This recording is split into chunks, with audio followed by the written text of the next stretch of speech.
Dear students, good morning.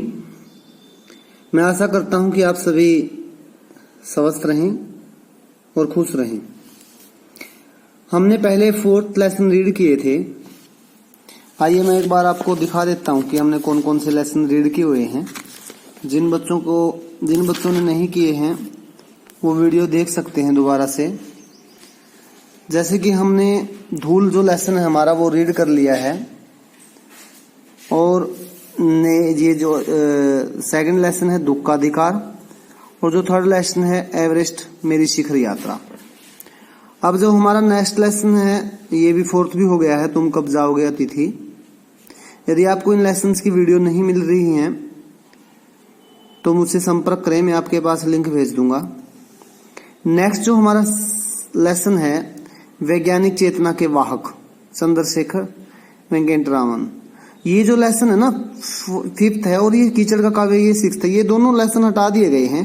CBSE ने निर्धारित किया है पाठ्यक्रम, जिसमें से कुछ लेसन आपके हटा दिए गए हैं। मैं उनकी पीडीएफ आपके पास भेज दूंगा। जैसे कि मैंने यहाँ पे जिस इस पे क्रॉस किया हुआ है आप देख सकते हो, वैसे मैं बोल के बता देता हूँ।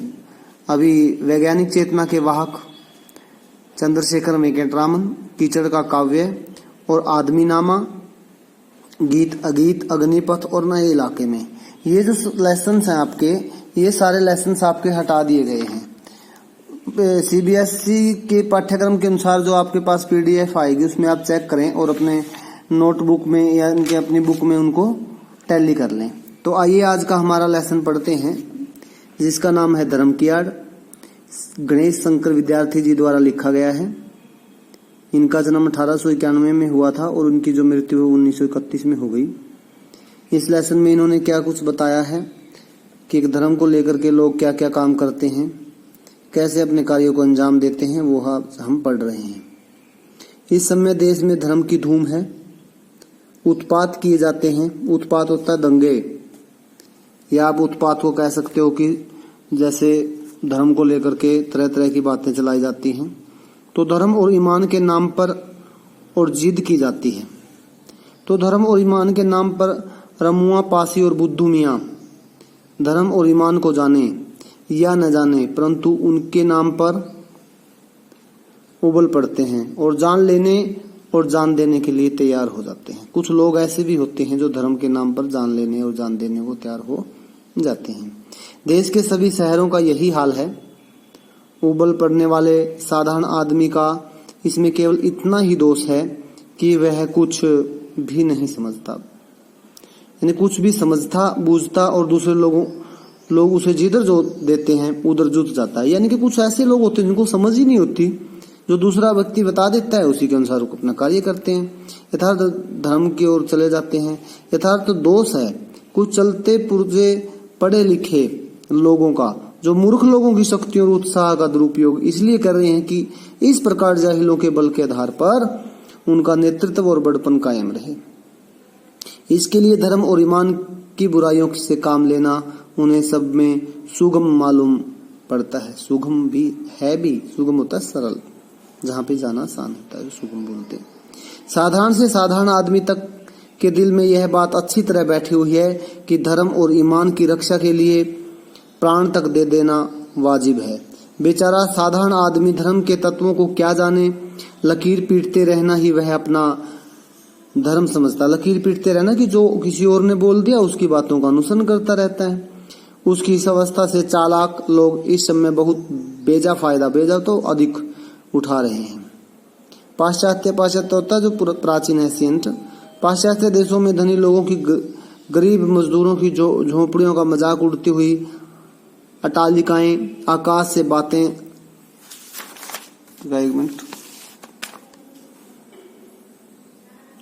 करती हैं। गरीबों की कमाई से ही वो मोटे पड़ते हैं और उसी के बल पर वे सदा इस बात का प्रयत्न करते हैं कि गरीब सदा चूसे जाते हैं। यह भयंकर अवस्था है। इसी कारण साम्यवाद, बोलेसिविज्म आदि का जन्म हुआ है।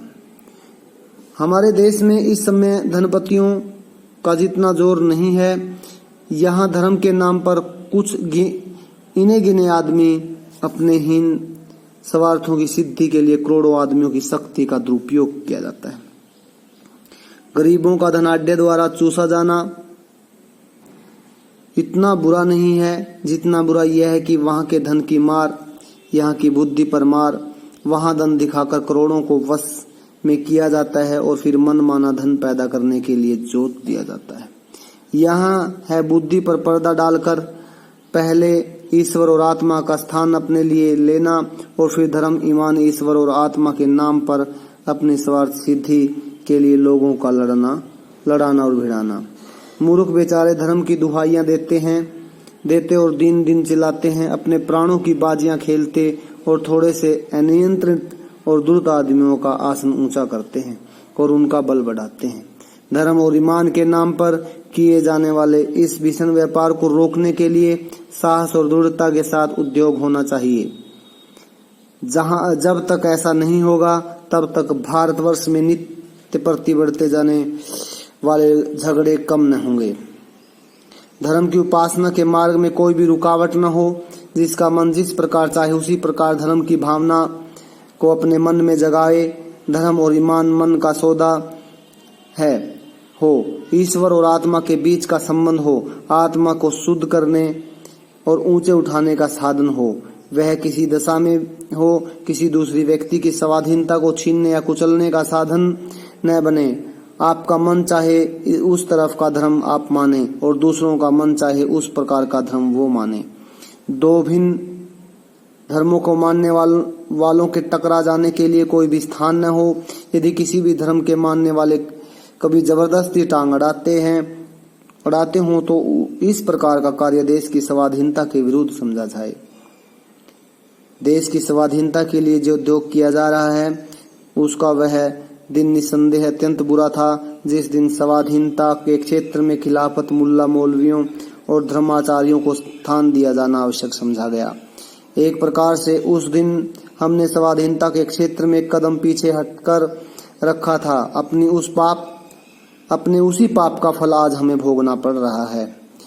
देश को स्वाधीनता के संग्राम ही ने मौलाना अब्दुल बारी और शंकराचार्य को देश के सामने दूसरे रूप में पेश किया, उन्हें अधिक शक्तिशाली बना दिया और हमारे इस कार्य का यह फल हुआ कि इस समय हमारे हाथों से ही बढ़ाई और इनके से लोगों की शक्तियां हमारी जड़ उखाड़ने और देश में महज भी पागलपन, प्रपंच और उत्पात का राज्य स्थापित कर रही हैं।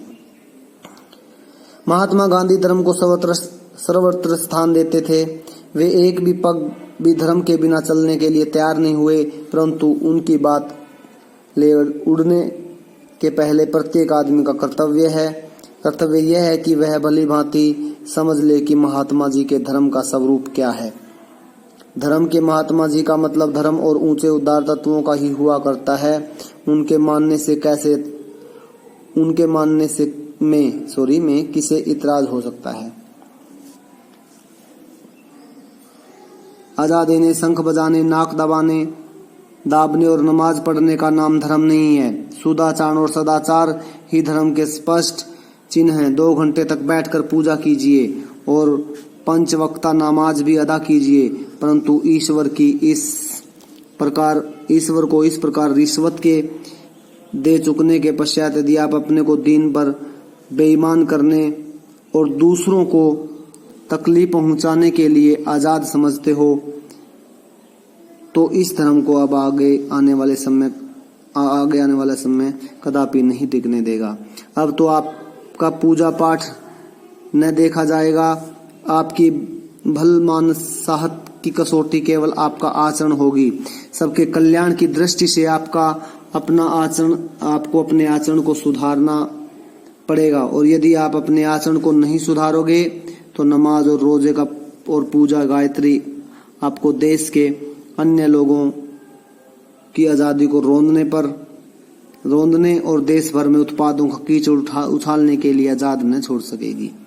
ऐसे धार्मिक और दीनदार आदमियों से तो वे लाभ महजब और नास्तिक आदमी कहीं अधिक अच्छे हैं और ऊंचे हैं, जिनका आचरण अच्छा है, जो दूसरों के सुख दुख का ख्याल रखते हैं और जो मूर्खों को किसी स्वार्थ सिद्धि के लिए उकासना बहुत बुरा समझते हैं।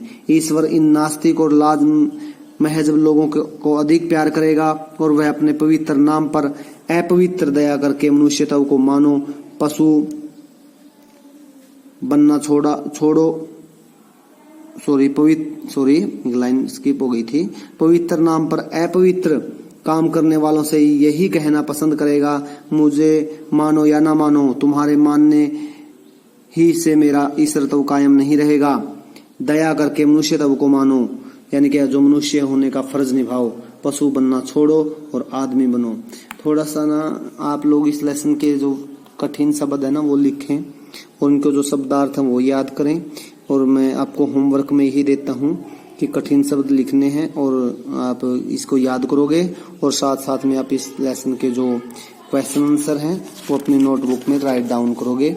ये वाले क्वेश्चन आंसर 25 से 30 शब्दों में यहाँ से लेकर के और यहाँ तक 6 जो लेसन है 1 2 3 4 5 6 ये लेसन अपनी नोटबुक में राइट डाउन करोगे, फेयर नोटबुक में। ओके, मैं आशा करता हूँ कि आपको ये पार्ट समझ में आएगा। Thanks a lot.